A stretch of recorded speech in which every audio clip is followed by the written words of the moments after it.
Próxima atração no canal 25.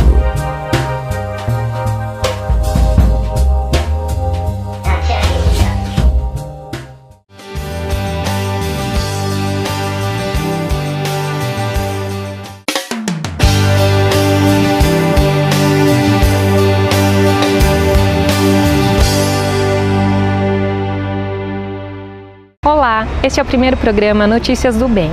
O nosso objetivo é mostrar para você tudo que Jundiaí tem de melhor. Nós vamos trazer um pouco de esporte, cultura, lazer, saúde, educação e coisas boas que acontecem aqui. Hoje nós temos duas matérias bem bacanas, uma na Mata Ciliar e outra na comunidade Mãe Magnífica. Confira comigo!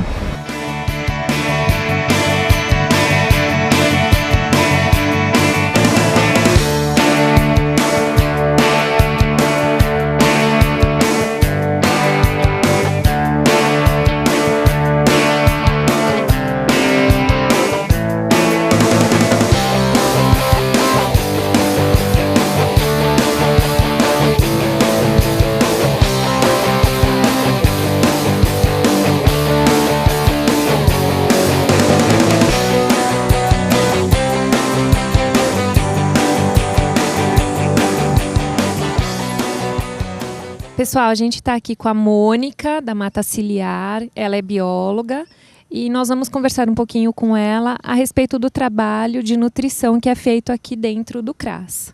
Mônica, conta pra gente como que é esse trabalho que você desenvolve. Os alimentos vêm para cá do CEASA, algumas vezes são doações e aqui são processados esses alimentos. Então são cortados no tamanho que o animal pode se alimentar. Então, por exemplo, eu estou cortando agora tucano. Tucano, a garganta dele é menorzinha, mais estreita.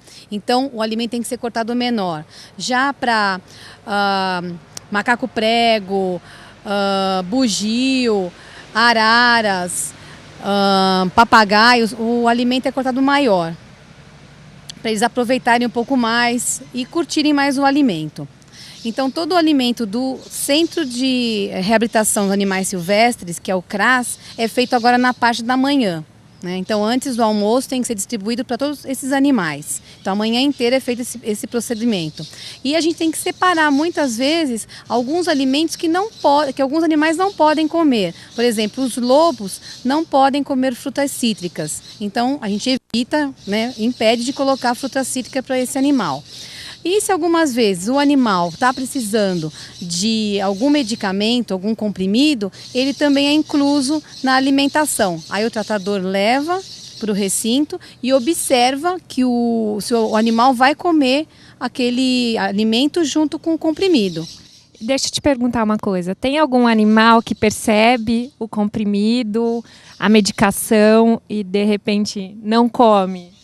Então, a gente dá no alimento que ele mais gosta, Agora é o lobo que está sendo cuidado. Então a gente coloca na carne, porque a carne é uma coisa irresistível para eles. Então você coloca lá dentro, ele vai abocanha e acaba não percebendo. Mas a gente não teve nenhum caso aqui de rejeição de medicamento, porque a gente coloca sempre nos alimentos mais gostosos, que aquele animal mais gosta.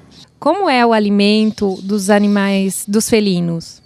Então, eles são carnívoros em potencial, Então, essa alimentação é feita no final da tarde, Porque os felinos são animais crepusculares e noturnos. Crepuscular por quê? Porque a hora que está baixando o sol, está caindo a noite, é que ele vai começar a procurar o alimento. Então, é processado o alimento de que forma? Ele sai do freezer vai para a câmara fria, já vai descongelar e depois vai para a temperatura ambiente. Nesse momento é cortado o alimento, se for para jaguatirica em menor tamanho, para onças em maior tamanho. E para os gatos, gato palheiro, gato morisco, gato do mato pequeno, em pedaços menores, E aí é pesado, são pesados esses alimentos, tanto as frutas quanto as carnes, para que o animal não fique obeso ou debilitado.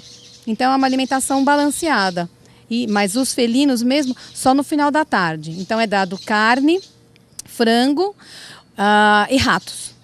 E o rato, na verdade, é o melhor alimento. Por quê? Porque contém vísceras, contém pelo, contém ossos. Então isso na natureza é como se imitasse a natureza. Porque lá ele não vai comer só o músculo, né? Por exemplo, as onças, a primeira coisa que ela faz é comer a buchada. É comer intestino, comer fígado, né? Então o rato é o melhor alimento em cativeiro para esses animais. Muito legal. Muito obrigada, Mônica. Prazer, viu? E bom trabalho para você.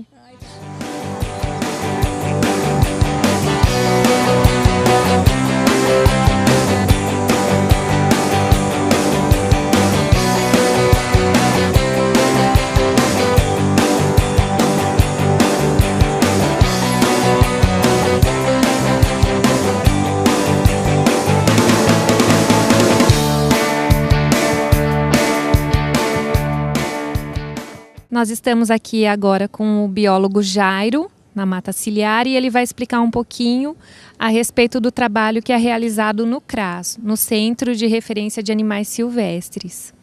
Jairo, conta pra gente um pouquinho como é que chegam os animais para vocês.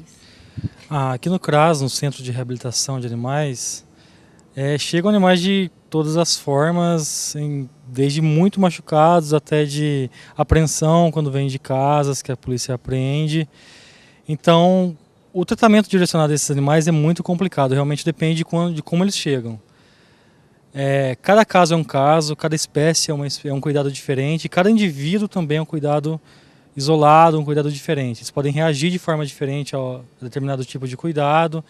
Então é muito criterioso. É realmente muito atencioso esse trabalho que a gente faz, tem que realmente direcionar muito tempo a eles, seja com tratamento através de medicamentos, de cuidados, de comportamento, alimentação adequada e tudo mais, para possível soltura. Vocês observam o comportamento dos animais que chegam, eles ficam separados, existe um isolamento, como funciona? Então, os animais quando chegam, a gente fornece os primeiros socorros, deixa eles em condições adequadas para poder se alimentar e tal, para minimizar o estresse da captura quando chegam.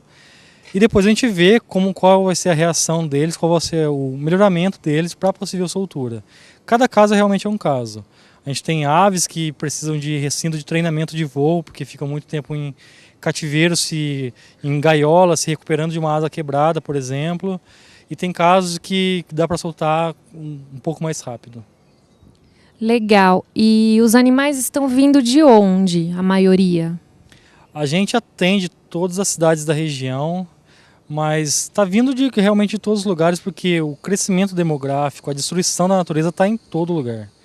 Então isso é um ponto que a gente bate bastante. Sempre quando tem visitas, a gente traz crianças, escolas aqui para trabalhar a educação ambiental, para atuar realmente no foco do problema, que é não destruir a casa dos animais, para que esses animais parem de chegar aqui todos machucados e tal, para que a gente não tenha esse problema de perda de biodiversidade. Conta pra gente quantos animais vocês recebem em média por dia. Essa média até um tempo atrás era de mais ou menos 5 animais por dia. Assim, muito rápido essa média aumentou para 10 animais por dia. Então isso nada mais é que uma prova de que a destruição aumentou, a destruição da natureza aumentou e que o problema lá fora está muito sério. A urbanização está fazendo com que os animais percam totalmente suas casas, né? A urbanização, a gente está num trecho muito atingido, a gente está aí no meio de Campinas, São Paulo, crescimento demográfico muito grande, indústrias, também a falta de consciência das pessoas em não proteger e não preservar. Enfim, a gente faz um trabalho muito importante de educação ambiental para as escolas, para adultos, enfim. Sempre quando tem visita monitorada, a gente dá muito foco nisso, que os animais são importantes na natureza e não aqui para as pessoas verem e achar bonitinho, não é bem isso. O foco nosso é devolvê-los na natureza. Infelizmente, nem todos conseguem voltar. A gente tem uma média de mortalidade e também uma média dos animais que ficam aqui para sempre em cativeiro. Por que eles ficam no cativeiro para sempre? Um exemplo só, em época de férias, por exemplo, a gente recebe muito bicho, aves no geral, machucada por linha de pipa. Que as crianças ficam mais sempre em casa, ficam brincando, o cerol na linha e tal, e as aves machucam as asas quase sempre tem que fazer amputação, porque senão morre de infecção generalizada. E esse bicho vai ficar para sempre em cativeiro, não consegue voar, não dá para soltar. E aí esse animal é atribuído à função de educação ambiental. Então a gente traz pessoas aqui, a gente conscientiza, explica o porquê que ela está aqui e tomara que saiam daqui mais conscientes. Conta um pouquinho pra gente também a respeito das caças predatórias. Como que os animais chegam aqui para vocês? Hoje a gente recebe muitos animais, na maioria passariformes, de apreensão, quando a polícia apreende e tal. E em alguns casos a gente consegue ver que são animais recém-capturados, recém-pegos da natureza. Super estressados, não são animais realmente de gaiola. Então isso é perda de biodiversidade. Esses animais têm uma função muito importante na natureza, eles controlam a natureza, mantêm a natureza saudável. Então todo animal é importante lá, nem pôr nem tirar. A natureza é muito importante lá, sem mexer nela. E qualquer bicho que tire de lá vai realmente desequilibrar a natureza e problemas só vão acarretando, enfim. Vai chegar na gente esses problemas, hora ou outra. É bom lembrar que a gente adora os animaizinhos, mas os animais da floresta, os animais silvestres, eles não podem ser tratados como os animais domésticos. Conta e fala um pouquinho melhor a respeito disso pra gente. Hoje em dia muitas pessoas dizem amar os animais, eu amo os animais, enfim, e tem esses animais em casa. A pessoa pode gostar dos animais, não duvido que dê comida boa, trate bem, mas o animal não evoluiu para viver dentro de uma casa com pessoas. Os animais evoluíram para viver na natureza, em bando, quando a espécie proporciona, enfim. E é puro egoísmo nosso querer manter esses animais dentro de casa para satisfazer o nosso ego, de querer ter esses animais perto. É muito melhor, e tente ver por esse lado, que um animal voando, um animal livre, além dele desempenhar uma função muito grande na natureza, vai ser muito mais bonito do que ter por egoísmo nosso dentro de casa. Legal, Jairo. Muito obrigada, viu? E a gente quer agradecer vocês pela nossa participação aqui. A gente agradece por poder deixar a gente falar e orientar as pessoas quanto ao grande problema que a gente vem enfrentando com a natureza, com a perda de biodiversidade e realmente para poder conscientizar as pessoas. Larissa, conta um pouquinho pra gente a respeito do selo Adote um Animal. O Adote um Animal é um programa de adoção simbólica. A pessoa faz uma doação por mês de R$20, que pode ser feita pelo site da Mata Ciliar ou então aqui com a gente mesmo. Aí a pessoa escolhe um dos animais que estão para adoção e recebe todo mês uma foto e uma notícia do animal que ela escolheu. E além disso recebe uma foto impressa e um certificado de adoção. Fala pra gente como que é utilizado esse dinheiro da doação. O dinheiro é utilizado em todos os animais, na manutenção com comida, medicamentos, tudo que for preciso para melhorar as condições de vida dos animais. Tá joia. Muito obrigada, Larissa. Obrigada. Nós vamos para um breve intervalo e já voltamos.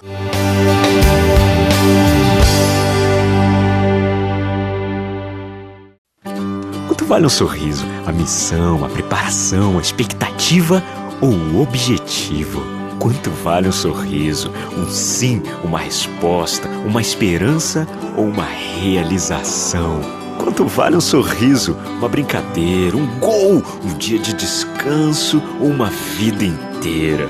Um sorriso não tem preço, mas cuidar dele com qualidade custa bem pouco. Uniodonto, tão acessível quanto um sorriso.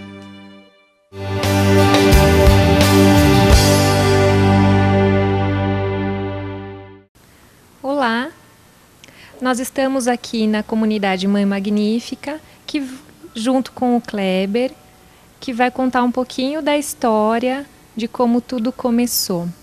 Kleber, conta pra gente como que começou esse projeto de vocês. Bom, inicialmente, a comunidade vai fazer 5 anos de vida. Quando começou, a gente tinha uma visão de que tínhamos que ajudar os mais necessitados, os pobres, aqueles que são esquecidos pela sociedade, aqueles que são abandonados. Então, no começo, a gente não tinha a visão ainda de ter uma casa para acolher. mas com o decorrer dos anos, tendo uma visão de que o sofrimento deles é intenso e de que eles precisam de uma família, de um lar, mais que tudo, o sofrimento deles é uma falta de amor. Então, nós como comunidade, como pessoas dentro da igreja, e vendo a história de tantos santos que realmente arregaçaram as mangas e ajudaram, fizeram esse trabalho belíssimo, então por que nós não fazemos também esse trabalho? Então, começou ali pequenininho, ajudando aos poucos, fazendo trabalho nos viadutos, fazendo trabalho na rua, cortando cabelo, dando alimento. E hoje nós estamos na comunidade com esses filhos que são acolhidos aqui e que têm o 100% da nossa dedicação para eles. Quantas pessoas tem hoje na casa? Hoje nós estamos com 25 pessoas e mais ou menos mais da metade são cadeirantes. Conta pra gente como é que vocês fazem a captação dessas pessoas. Então a captação que a gente faz é o seguinte: a gente tem pastoral de rua que a gente faz. Então aqueles que são debilitados, que estão na rua e querem morar com a gente, o sim deles já vem já indica. Isso, período integral mora com a gente. Há casos também de famílias que não têm condições, tipo, você pega uma esposa que ela tem filho, já é idosa e tem um idoso na casa e não tem condições de cuidar. Então aquelas famílias com condições precárias, com condições que realmente não tem como dar 100% de atenção ao idoso, ou à idosa, ou doente, então eles nos procuram, nós vamos ver a situação dele realmente, se é uma situação de necessidade, e a gente constatando que é uma necessidade realmente, então vem morar com a gente aqui como família. Entendi. E vocês vão buscar essas pessoas onde especificamente? Aonde estiver o pobre, a gente está. Onde estiver o pobre, a gente está. Esse é o lema da comunidade. Onde tiver um pobre com necessidade, a comunidade Mãe Magnífica vai estar lá. Aqueles que são esquecidos pela sociedade, aqueles que realmente não têm um lar, não tem nada, então a comunidade vai estar lá. Normalmente são pessoas doentes que são acolhidas, certo? Sim. A comunidade realmente é isso. O que acontece? São pessoas doentes, né? Idosos, né? Então o carisma da comunidade é o seguinte: nós vamos dar auxílio para os doentes e para os idosos. Então, 100% idoso e doente aqui na comunidade. Entendi. Conta para mim como que foi a vontade de vocês de montarem um trabalho desse nível. A vontade nasce de Deus, né? Então, na caminhada, na vida de oração, o Senhor olhou para a gente, brotou no nosso coração que realmente há a necessidade de estar ajudando os pobres, então é um chamado de Deus, não tem outra explicação. O Senhor olhou para a gente, viu os mais insignificantes e ele falou assim, então é esse que eu vou usar. Então usou a mim, cofundador, usou a Marília como fundador da comunidade e o Júnior como cofundador para dar início a esse trabalho, que aos olhos de Deus, creio eu que é a vontade dele. Fiquei sabendo que vocês vão nas ruas e vocês fazem o trabalho junto aos mendigos, aos moradores de rua. Conta um pouquinho como que é essa vivência com eles. A vivência, assim, às vezes com palavras fica até difícil de explicar. Porque se você pegar um pobre de rua, cada um tem uma história de vida, cada um tem uma necessidade. Então você conversa com aconteceu isso quando ele era pequeno, na infância ele teve essa tal dificuldade, outro teve tal. Então você aprende muito com o pobre. Você aprende para você viver melhor, né? Então com um pobre você aprende uma necessidade, com outro pobre você aprende outra. Então aquilo vai enriquecendo a gente para poder realmente saber como que lidar com eles. Às vezes você vê pessoas falando, não, mas aquele ele bebe, aquele não trabalha, mas tem uma história de vida por trás. Cada um tem uma história de vida. E se você for a fundo ver a história de vida, você vai realmente, ele precisa de uma ajuda, e ele precisa do amor. O amor move montanhas. Sem o amor, não tem nada. Padre Pio falava muito, né? E Maria Teresa também pregou isso muito. São os dois patronos da comunidade. Com o amor, supera tudo. Se eu for fazer uma pastoral de rua com o meu coração vazio, sem o amor, o que eu falar para o irmão de rua vai entrar por um ouvido e vai sair por um outro. Agora, se eu for com amor, esse amor brota do meu coração para o coração dele, então isso move montanhas. E vocês dormem na rua para fazer esse trabalho? Sim, é que atualmente, pelo trabalho que tem aqui na comunidade, a gente vai, fazemos a apostolado de rua e voltamos para casa. Então, como o trabalho aqui é intenso, para dormir na rua, hoje em dia está um pouco dificultoso. Por isso, precisamos de mais vocações. Aqueles que estão assistindo o programa e se sentir tocado, quiser vir fazer parte dessa comunidade, estamos de portas abertas, para que possamos realmente resgatar mais almas para Deus. Mais pobres dentro da comunidade. Legal, gente. O pessoal, eles fazem um trabalho de ir para as ruas, se vestir como mendigo, dormir nas ruas para conversar com os moradores de rua, sentir essa vivência, sentir a carência, a necessidade que eles têm na rua, o que fez eles abandonarem a família, o trabalho, tudo para estarem naquela situação. Então é um trabalho muito magnífico, né? Magnífico, né? Então essa casa aqui, você fala de magnífica, essa casa aqui é em honra a Nossa Senhora, a comunidade Mãe Magnífica, pelo Magnificat de Nossa Senhora, pelo sim dela. Então o sim de Nossa Senhora é um exemplo do sim para nós. O sim de Cristo na cruz é um exemplo do sim nosso. Então aquilo que a igreja prega, né? O Senhor fala, né? No Evangelho, o que vocês fizessem a um desses pequeninos é a mim que fizeste. O Senhor ainda continua no Evangelho. Nu me acolhestes, né? Era peregrino, me acolhestes. Nu me vestistes, peregrino me acolhestes. Então se o Senhor fala que o que nós fizemos um desses pequeninos é para Ele que nós fizemos, então nós olhamos por irmão, nós vemos a Deus, Jesus Cristo. Então, na face do irmão não transparece o pobre, mas transparece Cristo para a gente. Kleber, conta um pouquinho para a gente o que muda na sua vida, no dia a dia com a sua família, o fato de você trabalhar com essas pessoas aqui. Muda tudo, muda tudo. O trabalho que a gente tem aqui, né? Eu procuro, mesmo sendo pequeno, meus filhos, a gente procura dar o exemplo para eles, né, de que realmente precisamos vencer o mal com amor, só vence o mal com amor, só vence o inimigo com amor. Então, dentro da minha casa, da minha família, eu broto muito amor. O amor pelos necessitados, o amor pela igreja, o amor pelo próximo e principalmente o amor pelo inimigo. Porque brotando o amor dentro de uma comunidade, aquilo que o Papa João Paulo II pregava muito. Precisamos viver o amor dentro da família. Porque o inimigo hoje ele procura destruir a família. Ele destruindo a família, você vai começar a bebedeira, vai começar a ir para a rua, lares vão ser destruídos. Então, o amor que a gente vive aqui dentro da comunidade com o pobre, eu procuro viver esse amor dentro da minha família. Né? Por quê? Porque eu quero que os meus filhos cresçam e vejam que o amor pode superar tudo. Né? Então, o amor que é pregado, o núcleo dentro da minha igreja é aquilo que o Papa João Paulo II falava muito. Rezar o rosário dentro da família e viver o amor. É isso que eu prego dentro da minha família, o amor, 100% o amor. Kleber, então você trabalha aqui e você tem sua família, sua vida normal. Agora, a gente sabe que tem pessoas que moram aqui dentro do Mãe Magnífica. Conta para mim como que é a experiência dessas pessoas aqui. A experiência das pessoas que moram aqui é realmente se doar 100% para o pobre. Né? Levanto de manhã, já tem afazeres para o pobre.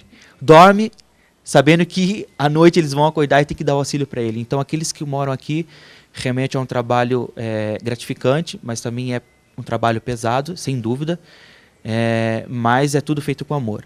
Né? Então, aqueles que moram aqui, viver 100% respirando o pobre, respirando Cristo. Entendi. É o trabalho de amor incondicional, né? Porque você deixa de ser quem, viver a sua personalidade, o seu ego, para você viver a vida em benefício dos outros, né? Dos necessitados, dos doentes, das pessoas que são carentes e que precisam de auxílio quase que 100%. Quase não, 100%. Aqui eles precisam do nosso auxílio 100%. Mas é aquilo, né? A gente renuncia a muita coisa, mas o que a gente renuncia, a gente recebe em dobro. Recebe em dobro, né? Nós não fazemos trabalho para receber nada em troca, a gente não quer nada em troca. Por quê? Porque é um chamado de Deus. Deus escolhe, colocou a mão e falou assim, então é você que vai fazer o meu trabalho. A gente não tem nada em troca, a gente sabe que o Senhor está olhando para a gente. Então a força que vem e o trabalho que vem, manual, é a força de Deus que vem para a gente fazer. Então é o amor, né? Então Cristo ele coloca a mão sobre a comunidade, Nossa Senhora olha sobre a comunidade e a força vem de Deus. A força vem de Deus. Ai, que bom, que bonito. Que todos possam viver esse exemplo em vida, né? Não deixem para viver no fim da vida. Comecem a viver isso a partir de hoje. Queria te agradecer, Kleber, muito obrigada por nos receber aqui na casa. E queria que você deixasse sua mensagem para o pessoal. Bom, primeiramente o agradecimento é nosso, mas o agradecimento, primeiramente, não parte de mim, parte dos irmãos que estão aqui, né? Se cada um pudesse falar, se pudesse ver a história de vida dele, aqueles que nos assistem poderiam ver que realmente é uma história bela de vida, com sofrimento, com dor, mas que transparece a alegria. Se você pegar os irmãos que estão aqui, eles estão sempre sorrindo. Por quê? Porque o amor muda tudo, é aquilo que eu falei no começo, né? Então, muito obrigado, né, por vocês terem vindo aqui.